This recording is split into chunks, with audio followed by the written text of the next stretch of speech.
Deixa eu ler 2 tweets aqui do Valdeci da Silva que diz o seguinte: sabe o que é isso? Tempo para trabalhar, para dar treinos. Ano passado o time jogava dia sim e dia não. Neste momento está tendo um pouquinho mais de tempo para Abel montar suas ideias. E o Eduardo está dizendo, não existe momento melhor em clássicos. Vai ser igual Paulistão esse ano. É isso. Se for igual Paulistão, então vai dar São Paulo aqui, né, Eduardo? Acho que é isso que você está querendo dizer. E aí, Birner? Bom, vamos pegar pela última afirmação do Eduardo.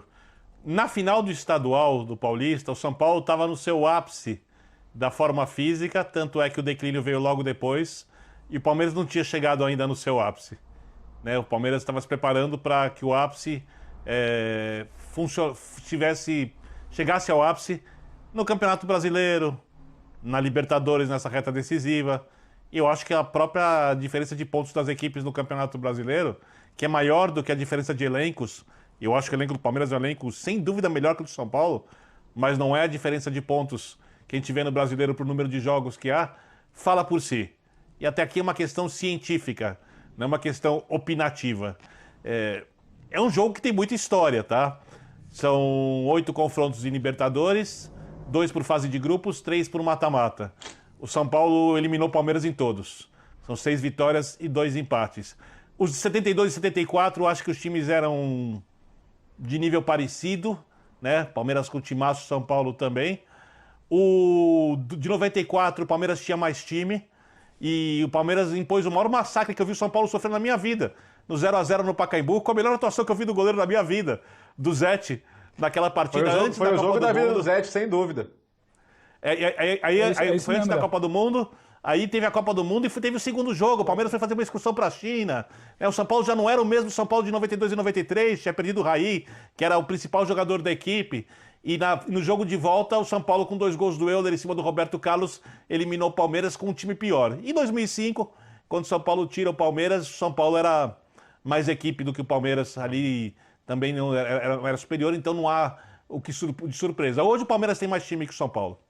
Então, essa é a primeira coisa que vai pesar muito no clássico. Outra coisa que pode contar: o São Paulo vai ter que administrar muito bem esse tempo, porque o Palmeiras, por ter sido eliminado da Copa do Brasil, vai ter 2 meios de semana livres até esse jogo. Esse jogo deve acontecer no dia 11, dia 12, não sei se está marcado ainda. Nesses meios de semana, o São Paulo tem os jogos contra o Vasco.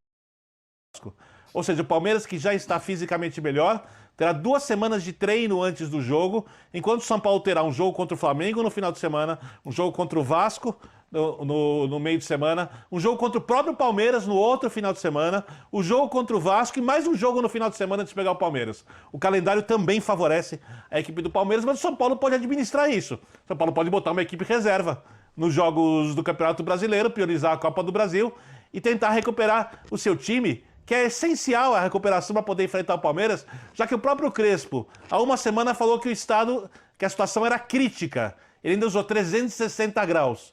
Muito crítica. E ele sabia disso. Então é óbvio que, em princípio, nesse momento, a vantagem é do Palmeiras. Mas eu acho que por ser o clássico, por ser um jogo que vão entrar muitos outros aspectos, eu também, como os outros colegas, eu não consigo apontar favorito. Eu digo que o Palmeiras está melhor e tem mais condições de vitória que o São Paulo, mas isso não lhe dá o favoritismo.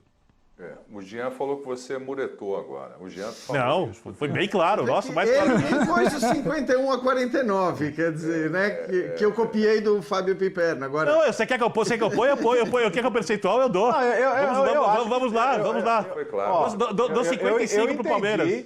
Eu entendi que o Birner disse nas entrelinhas que o Palmeiras é favorito. O Palmeiras é favorito. Eu tô com o Léo. Então, como não seria favorito numa situação como essa? Certo, Birner?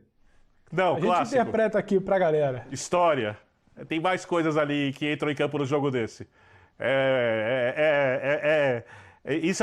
Isso, com todo respeito, é um Boca e River. É um Independiente Racing. É um Cruzeiro e Atlético. É um Grêmio e Inter. Tem coisas ali que entram em campo que talvez não sejam tão simples de serem entendidas assim. Diga aí, Pedro, na sua opinião. Se tiver que sair do muro, usar percentual... Mutado. Desmuta pra nós, Pedro. Pedro, a gente gosta de ouvir você, não é só música de esporte. Obrigado. Desculpa, o pessoal em casa estava ouvindo, paga caixinha, mas a nossa paga comunicação caixinha, interna não aqui. Não tem problema, a gente paga. Para não ficar em cima do muro e usando percentual, como o Jean falou ali, tem gente que gosta de ficha, de quanto que dá. 51 e 49 é muro.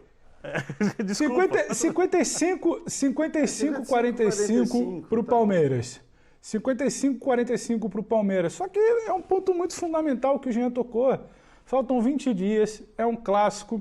O time que termina o jogo hoje não é que vai entrar no final de semana em campo contra o São Paulo. Esse São Paulo que ontem ofereceu mais opções ao Crespo, qual vai ser a dele? Vai poupar? Vai evoluir sem tempo para treinar? Vai evoluir dentro de jogos? Vai ganhar moral com uma possível classificação sobre o Vasco na Copa do Brasil? Será que pode perder um certo entusiasmo caso venha um tropeço na Copa do Brasil? Então, esse espaçamento de jogos, ele vai mudar bastante esse 55-45. Só que hoje, para mim, dentro do que o Palmeiras, até coerente com o que a gente falou aqui há poucos minutos, esse Palmeiras mais maduro, esse Palmeiras mais completo para mim, nas 3 fases do jogo, e um São Paulo que ontem foi muito bem, é aquele São Paulo gigante Libertadores, mas ainda é uma amostra, e ela pode evoluir, ela pode ser replicada, ela pode ser repetida, e ela pode chegar num patamar de igualdade do Palmeiras no jogo, mas ainda não é. Então, o cenário de hoje para mim aponta um Palmeiras mais maduro.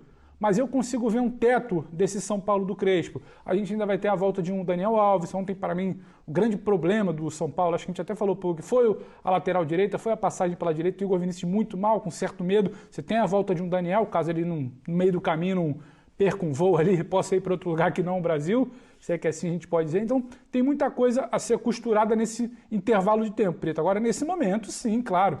Apesar de todas as variáveis que o Birner pontua, valoriza, eu concordo muito pelo clássico que é, tecnicamente, o que a gente vê dentro de campo, colocaria em 55-45 pelo que o Palmeiras vem apresentando, evoluindo e talvez um pouco mais pronto e mais maduro. Perfeitamente. Eu gosto quando vocês falam a respeito dessas perguntas, de confrontos, porque mais importante do que, olha, 59-41, 51-49, 60-40% são os argumentos que vocês trazem. Vocês não são palpiteiros, vocês são comentaristas. Então são os argumentos que vêm na esteira que me deixam feliz. Aí quando vocês falam de confrontos importantes como esse, Palmeiras e São Paulo, que vem pela Libertadores da América. O Barcelona de Guayaquil, atenção, hein, pessoal? De olho no Barcelona de Guayaquil. No agregado, foi muito bem contra o Vélez Sarsfield. Vamos colocar na tela aí os gols da vitória do Barcelona. Venceu a equipe do Vélez Sarsfield em 2 partidas. Venceu na Argentina por 1-0 e em casa